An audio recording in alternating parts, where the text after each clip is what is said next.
اور یہ یقین جانیے اگر ہم نے 20 منٹ لوگوں کے وقت کو 2 منٹ میں بدل دیا ہے، 18 منٹ اگر بچایا ہے، تو اتنی ہی تیز رفتار سے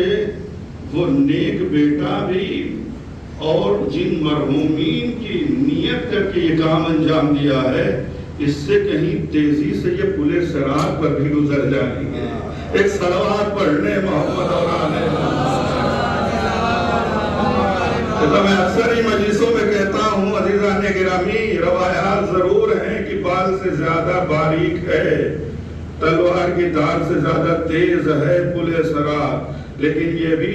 خیال رہے کہ اسی دنیا میں رہ کے اسلام نے دین نے ہمیں بتایا ہے کہ اگر تم چاہو تو جہاں اس کی کیفیت اور صفت یہ ہے، لیکن ہم سواری کا بھی انتظام تمہیں بتائے دیتے ہیں کہ دنیا میں رہ کے تیز رفتار سواری بھی بنا سکتے ہو، جو گزر بھی جاؤ گے اور خبر بھی معلوم نہ ہونے پائے۔ ایک صلوات پڑھنے محمد اور یہ ایک مرحلہ۔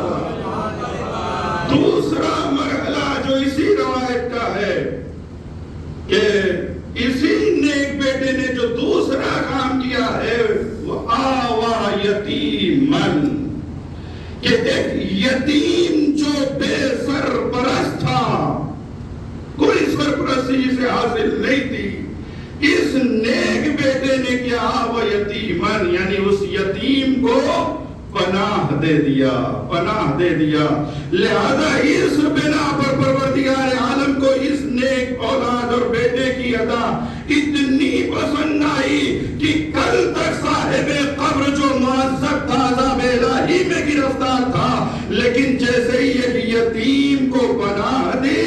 اللہ نے اس قبر والے پر رحمت کا نزول کرنا شروع کر دیا۔ اب اس سے یہ بات سمجھ میں آتی ہے عزیزان گرامی، اگر یتیم کی سرپرستی کی ذمہ داری کسی نے قبول کر لی ہے تو یہ بھی ہمارے مرحوموں کے لیے بہترین ایصال ثواب کا ذریعہ ہے۔ وہی جملہ صاحبان ودا کے لیے پھر میں تکرار کرنا چاہتا